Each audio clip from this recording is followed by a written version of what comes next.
Shalom jemaat yang dikasih Tuhan, kita berjumpa kembali dalam program Renungan Harian HKBP Resort Sutoyo. Marilah kita berdoa sebelum kita mendengar firman Tuhan.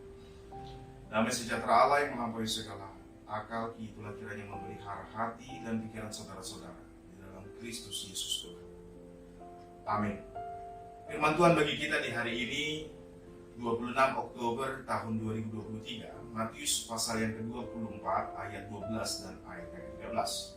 Demikian tertulis dalam Matius 24. Karena kedurhakaan makin bertambah, kasih kebanyakan orang akan menjadi dingin. Namun orang yang bertahan sampai pada kesudahannya akan diselamatkan. Dalam bahasa Batak Toba dikatakan demikian. Jadi ala nalam rarat nasoku lam tungali nama hakolomoni roha di jolma godangan alai namanahan rodi ujung ido bandon. Jemaat Kristus yang terkasih, konon kekristenan dikenal dengan berita mengenai kasih. Dalam penyebaran kekristenan, tindakan nyata kasih selalu dikedepankan, bukan sekedar menjelaskan tentang konsep kasih Allah. Tindakan nyata mengasihi dilakukan.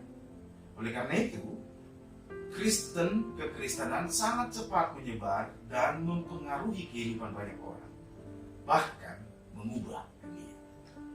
Nah, tetapi bagaimana dengan zaman sekarang? Bapak Ibu, jemaat Tuhan, ternyata tugas pemberitaan mengenai kerajaan Allah belum selesai, dan tampaknya di zaman akhir ini kita butuh semakin kerja keras ekstra.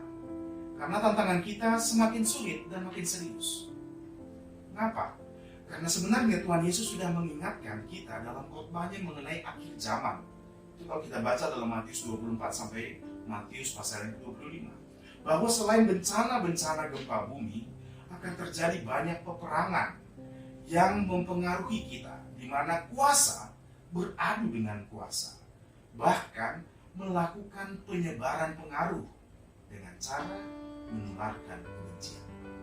Akibatnya, kebenaran dan keadilan selalu menjadi hal yang diperdebatkan, menjadi multitafsir, bahkan terjadi kebingungan massal. Berita tentang tindakan kasih akan menjadi hal yang aneh, bahkan menjadi bahan tertawaan, dan siapapun yang melakukannya akan diolok-olok. Sehingga banyak orang yang akan tidak tahan, akan menjadi murtad dan menyelamatkan diri sendiri dengan menjadi penyangkal, dan pengkhianatan akhirnya dianggap sebagai hal yang lumrah. Kedurhakaan semakin merajalela.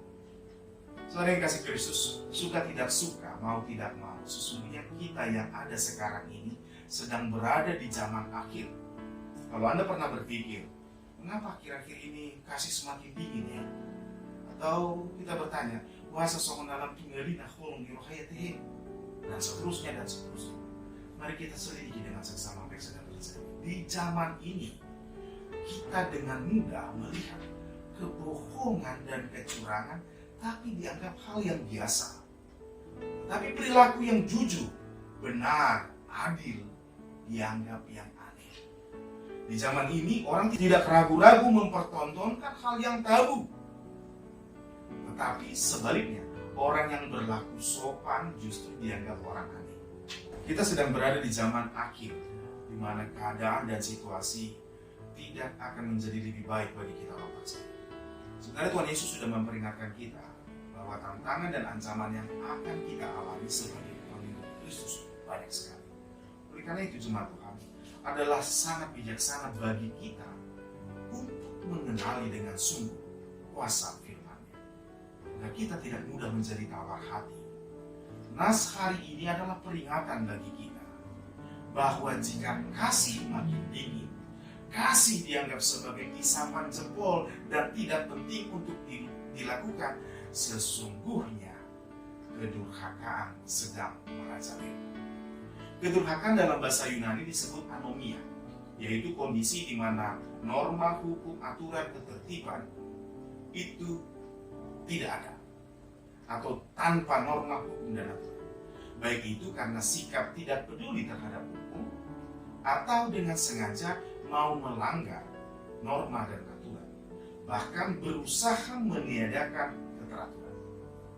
Dengan kata lain, jika kita baca dari melalui kacamata iman Kristen, kedurhakaan berarti adalah perilaku permisif terhadap dosa. Kita semua tahu bahwa dosa adalah keterpisahan kita dari Allah, dan Kristus telah menebus kita sehingga kita diperdamaikan dan memperoleh pengampunan. Kita tahu bahwa jika kita memandang atau melakukan dosa, bahkan tinggal di dalam dosa, adalah keterpisahan dari Allah. Tetapi kedurhakaan adalah menganggap hal itu adalah hal yang biasa. Kita tahu Allah adalah Allah yang kudus. Kedurhakaan berarti sikap tidak menghormati kekudusan Allah. Ibadah, pemberitaan firman, bahkan pelayanan itu tidak dilakukan dengan sungguh-sungguh, melainkan dengan suka-suka. Yang penting menyenangkan hati. Ukurannya bukan kehendak Allah, melainkan enak dan nyamannya kita aja.